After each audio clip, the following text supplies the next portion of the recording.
सभी को नमस्ते। बीएससी पार्ट थर्ड के सेकेंड पेपर का अपना थर्ड चैप्टर है इलेक्ट्रोमैग्नेटिक पोटेंशियल।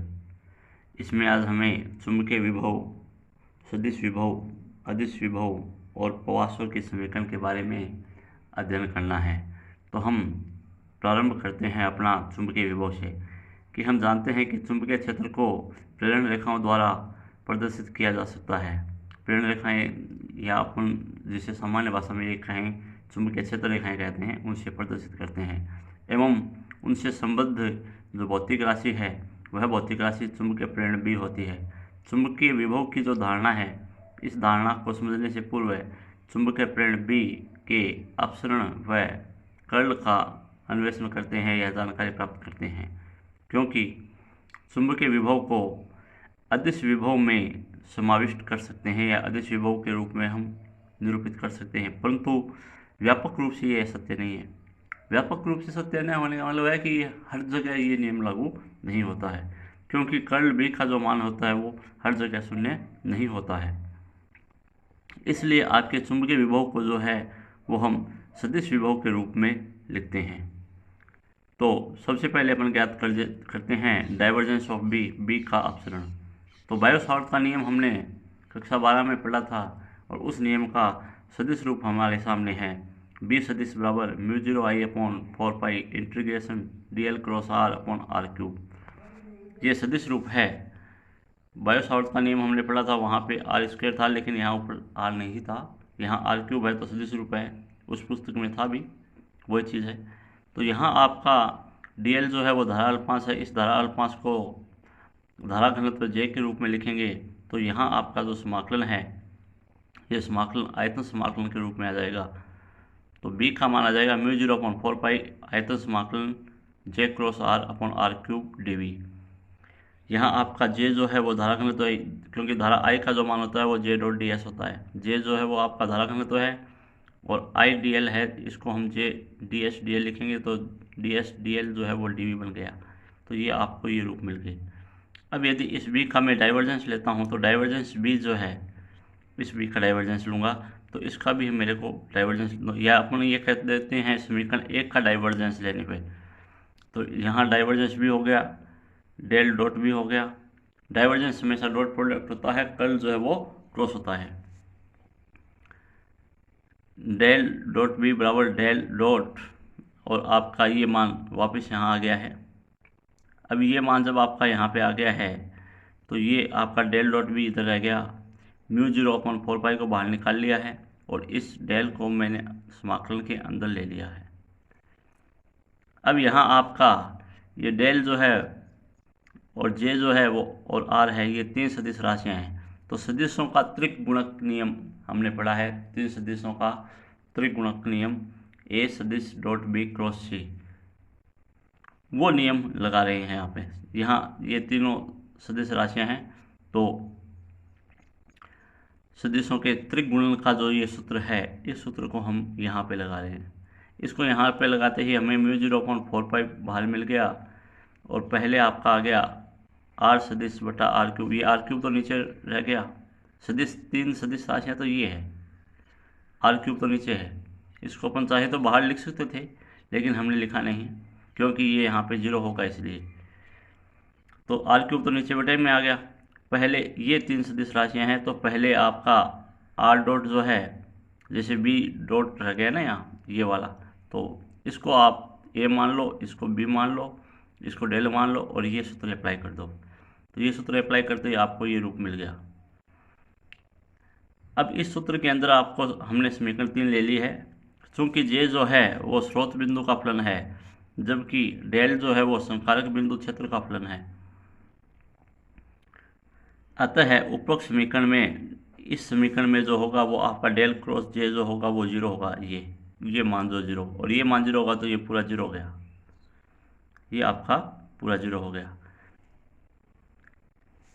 और ये जो मान है, ये मान, इस मान के लिए ये कह रहा है कि del cross r upon r cube जो है, इसको हमने लिख लिया है डेल क्रॉस, ये तो बाहर रह गया, आर सदिश अपॉन आर क्यूब को लिख दिया माइनस का डेल 1/r, यानी 1/r का जो डेल लेंगे और माइनस का r सदिश अपॉन r क्यूब आएगा।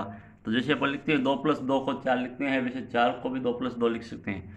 तो वैसे इसका मान जब ये होता है तो इसका मान भी ये होगा।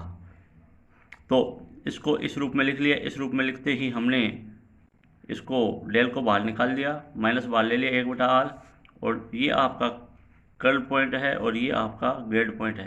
तो कर्ल और ग्रेड का जो मान होता है वो होता है 0, इसलिए इसका मान भी जो है वो 0 हो गया।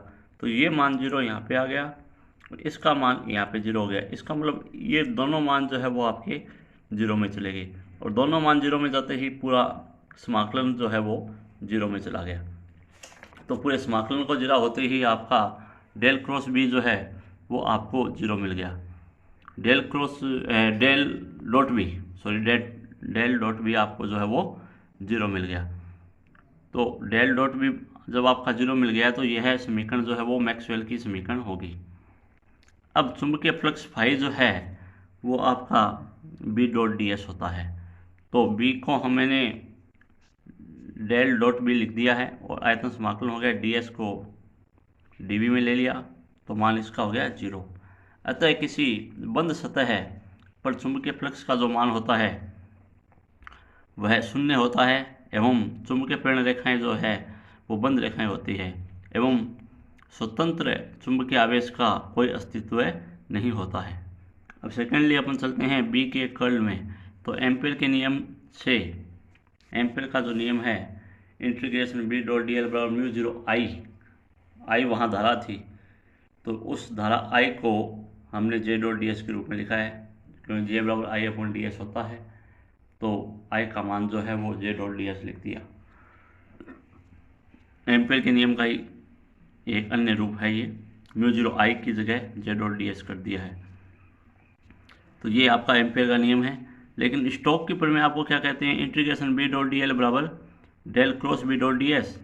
तो इन दोनों समीकरणों से अपन ले लेते हैं, ये जो मान है वो इसके बराबर हो गया, del cross B dot D S बराबर mu 0 J dot D S, और ये आपका क्या है, कर्ल डी एस बराबर म्यू 0 जे डी एस।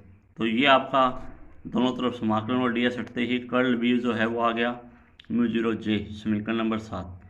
समीकरण 7 जो है ये एम्पीयर के नियम का अवकलन समीकरण है। अतः स्पष्ट है कि स्थिर चुंबकीय क्षेत्र में एक घूर्णन विद्यमान होता है जो स्थूल विद्युत की क्षेत्र में नहीं होता है। अतः स्थिर चुंबकीय क्षेत्र जो है वो संरक्षी बल क्षेत्र नहीं होता है। इसके पश्चात अपन आगे चलते हैं अदिश विभव के अंदर। अभी अपन ने चुंबकीय विभव देखा है, अदिश विभव देखेंगे, सदिश विभव देखेंगे। तो अदिश विभव के लिए या अदिश विभव का मान ज्ञात करने के लिए हम एक तार के संवृत लूप पर विचार करते हैं। तार का संवृत लूप जिसमें बिल्कुल एक ही लूप पे आपका तार लपेटा हुआ होता है, समान वृत्त बनते हैं जिससे, एवं इसमें नियत धारा बहती है, धारा का मान नियत रहता है, तथा तार के बाहर किसी बिंदु पर चुंबकीय प्रेरण बी का मान ज्ञात करते हैं। तो चुंबकीय प्रेरण बी का जो मान आता है वो आ जाता है आपका बी बराबर माइनस का mu 0 I upon 4 pi gradient del, और इसको हम लिखते हैं माइनस का ग्रेड फाई एम।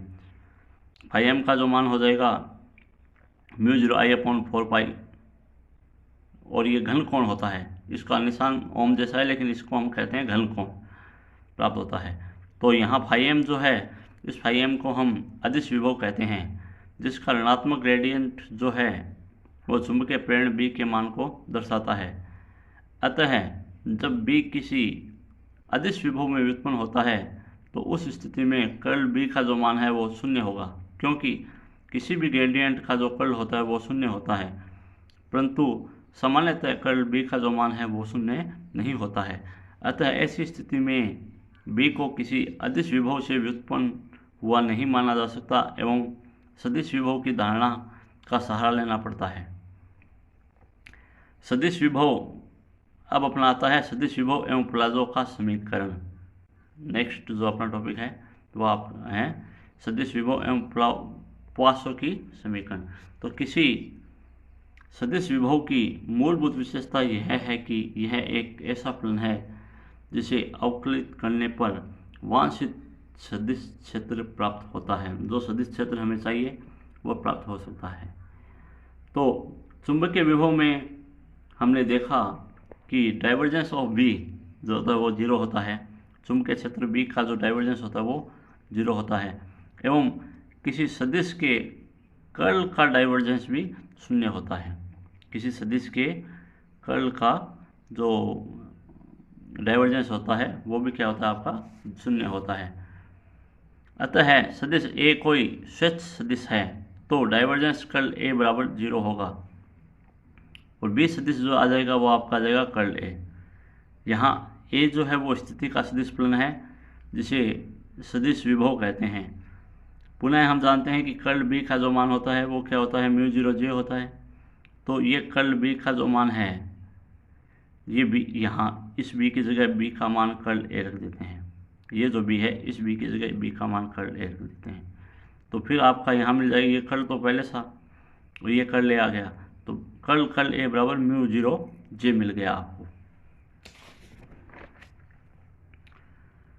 लेकिन सदिश का जो विश्लेषण प्रमेय है या सदिश की प्रमेय है वो आपको कहती है कर्ल ए बराबर ग्रेडियंट डाइवर्जेंस ए माइनस डेल स्क्वायर ए होती है।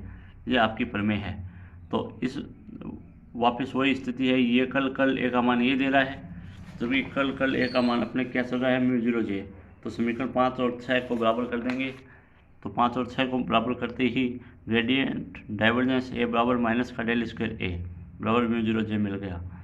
और ग्रेडियंट डाइवर्जेंस ए जो है इसमें डाइवर्जेंस ए का जो मान है वो क्या होगा, आपका 0 होगा। तो ये जब 0 होगा तो ये पूरा 0 में चला गया। तो 0 माइनस डेल स्क्वायर ए बराबर μ0 j, तो डेल स्क्वायर ए बराबर माइनस का μ0 ए बन गया। आपको समीकरण 8 मिल गई। समीकरण 8 जो है वो सदिश विभव के लिए या सदिश विभव ए के लिए धारा घनत्व में प्रवासों की समीकरण है। इस समीकरण 8 जो है इसका व्यापक हल हम ज्ञात करना चाहें तो व्यापक हल इस प्रकार ज्ञात ये होता है, आपका ए बराबर μ0/4 पाई इंटीग्रेशन j/r dv आयतन के समाकलन के रूप में, आयतन अल्पांश के समाकलन के रूप में ये समीकरण 9 है। तो समीकरण 9 जो है इस समीकरण को हम बायो सावर्त के नियम से भी प्राप्त कर सकते हैं। माना एक चालक में धारा I प्रवाहित हो रही है और चालक के एक अल्पांश dl एवं आयतन अल्पांश dv से स्मॉल r दूरी पर स्थित एक बिंदु पर जो सदिश विभव है, ये सदिश विभव आपका आ जाएगा dA बराबर μ0/4 पाई j/r dv। यहाँ आपका dv जो है उसको SDL लिख दिया है, S पृष्ठीय क्षेत्रफल लिया है, DL लंबाई अल्पांश ले सकते हो आप। तो μ0/4 पाई I dl/r हो गया। अब चुंबकीय प्रेरण जो है dB वो होता है कर्ल dA, तो curl of dA del cross dA लिख दिया। dA का जो मान है वो यहाँ से लिख दिया है हमने, μ0 बाहर आ गया, I बाहर आ गया है, डेल क्रॉस dl/r बच गया, μ0/4 पाई I। और यहाँ भी आपका ये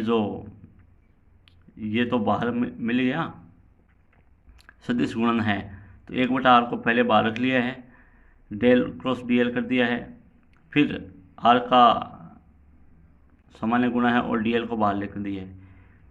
तो यहाँ आपका डेल क्रॉस dl है, ये आपका 0 में चला गया, ये 0 में चला गया, ये 0 हो गया। तो μ0/4 pi I 0 plus del 1/r cross dl dB। तो यहाँ पे आपका जो मान आ गया वो आ गया μ0/4 pi I del 1/r dl। Next में अपन चलते हैं, dB का मान आपका आ गया μ0/4 पाई I dl माइनस का r/r³। तो यहाँ आपका dB जो है उसका सदिश रूप मिल गया है समीकरण 11 में। तो समीकरण 11 जो है वो बायो सावर्त का नियम है।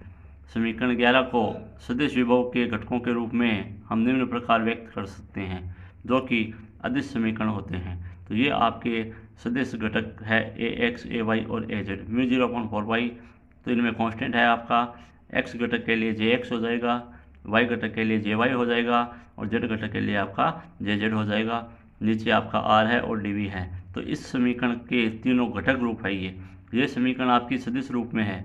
जबकि ये जो घटक है आपके, ये आपके अदिश समीकरण होते हैं।